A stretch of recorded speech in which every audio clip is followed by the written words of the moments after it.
And some people get ticked off when I say that. But we also have to understand that we are being manipulated.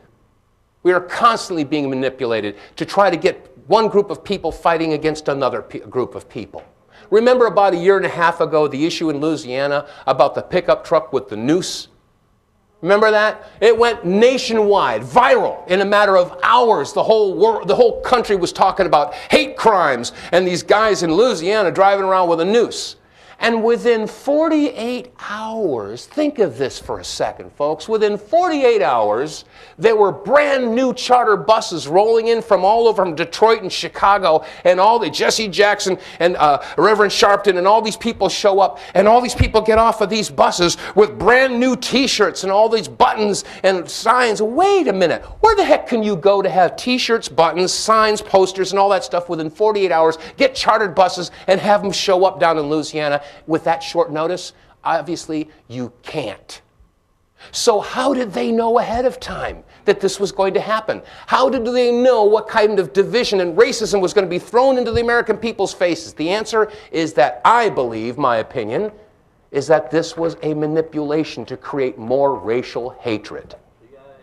Now, don't think for one second that they're not doing the same thing to make the Jews and Christians fight amongst themselves. I'll be honest with you. You know as well as I do that 90% of the Christians that are out there don't have a flippin' clue about the New World Order. They don't have, 95% of them. They don't know about Zionism. They don't know about any of this garbage. Well, you know what? I guarantee you that 90% to 95% of the Jews don't know either. So for us to condemn or hate Jews makes us part of the problem. And the same thing, hating Muslims, Islamics, Buddhists, everybody. We have to understand that our civilization, our society, we are in a war of the worlds scenario right now.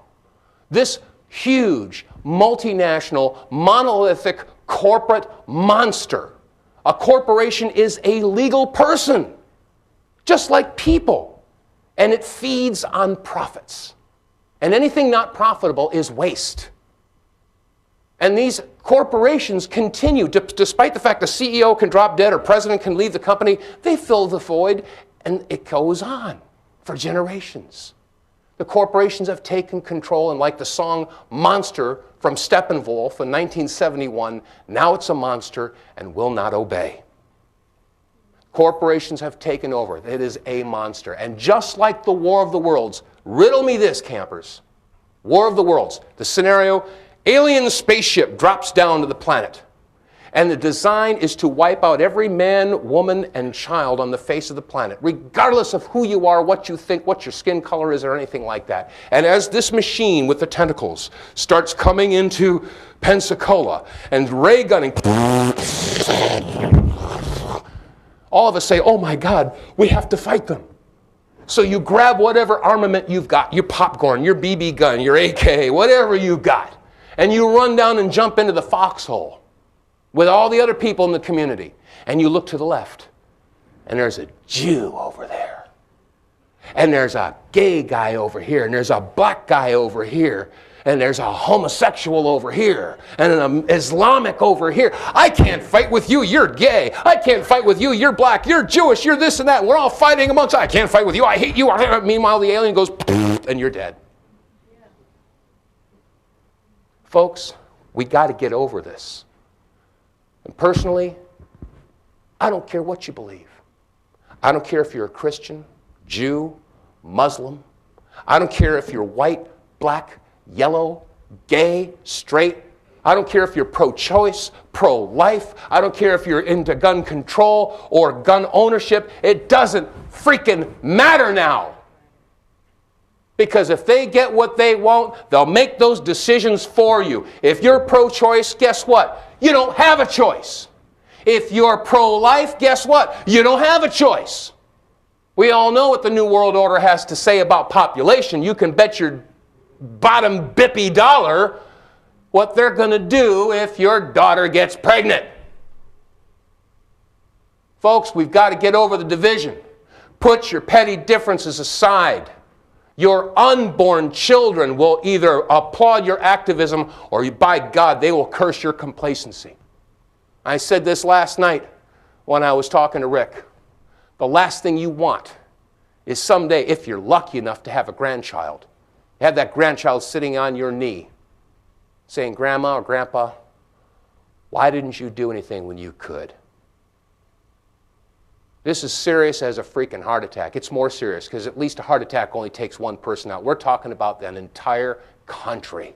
We're talking about an entire civilization. And the puzzle pieces are very carefully being deployed right now for a third world war.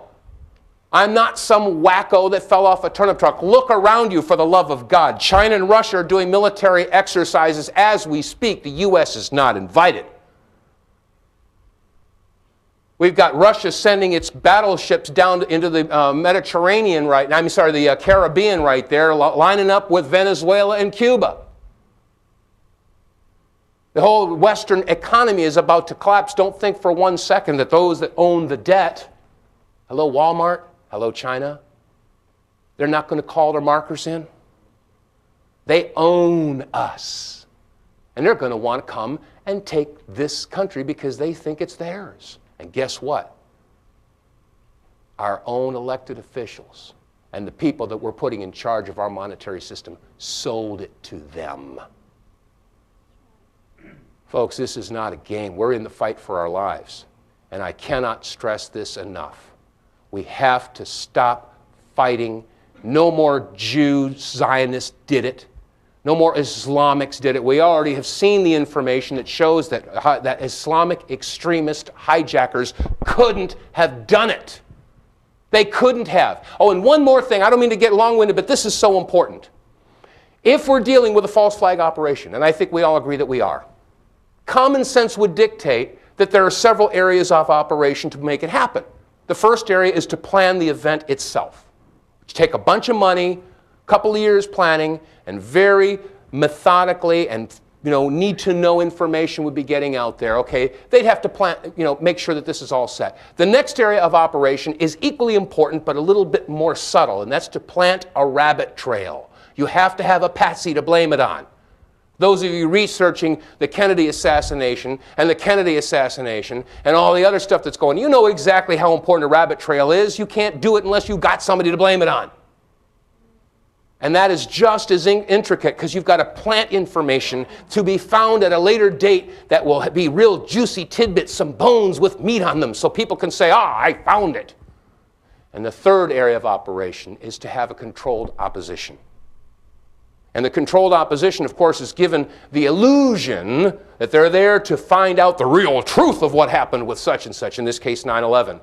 But in fact, their job is to keep everybody focused on the rabbit trail. And anybody who dares stray from that rabbit trail is to be attacked and ridiculed, blackballed, and basically ignored. Well, guess what? Yeah, the flash in the pod really pissed some people off, excuse my expression. And you know what? I was told when I came up with 9/11 Plain Sight that unless I take that out of the film, I won't be embraced by the 9/11 truth community. And I said, hey, look, I'm not here for that reason. I want to find out what the heck happened. They said, well, if you can't explain what that pod in the flash is, well, you can't talk about it. I said, I will talk about it until we know what it is. We'll never know what it is unless we talk about it. So history has it. Just go ahead and Google search. You see what happened. I'm sort of like the black sheep. I don't care. That's not it. As a matter of fact, when Dylan Avery came out with the Loose Change, how many saw first edition? Not second edition. How many saw first edition? First edition. Remember what the very first thing in the film was? Flash and pod. But you know what? The same people that came to me, I'm sure, came to him. You've got to take it out. If you don't know what it is, I'm sorry to say that he immediately took it out. And boy, he was embraced, and God bless him, because all that other information got out there, and we wouldn't be where we are if it wasn't for Dylan Avery and Corey Rowe and all the other, Jason, thank you, Jason Burmis. So, I'm not taking that away from them. But the bottom line here is that as far as that flash and pod is concerned, I think we all realize how important that little piece of information is, and I'm not going to drop it until we have an open, honest discussion and a debate and put this information out there.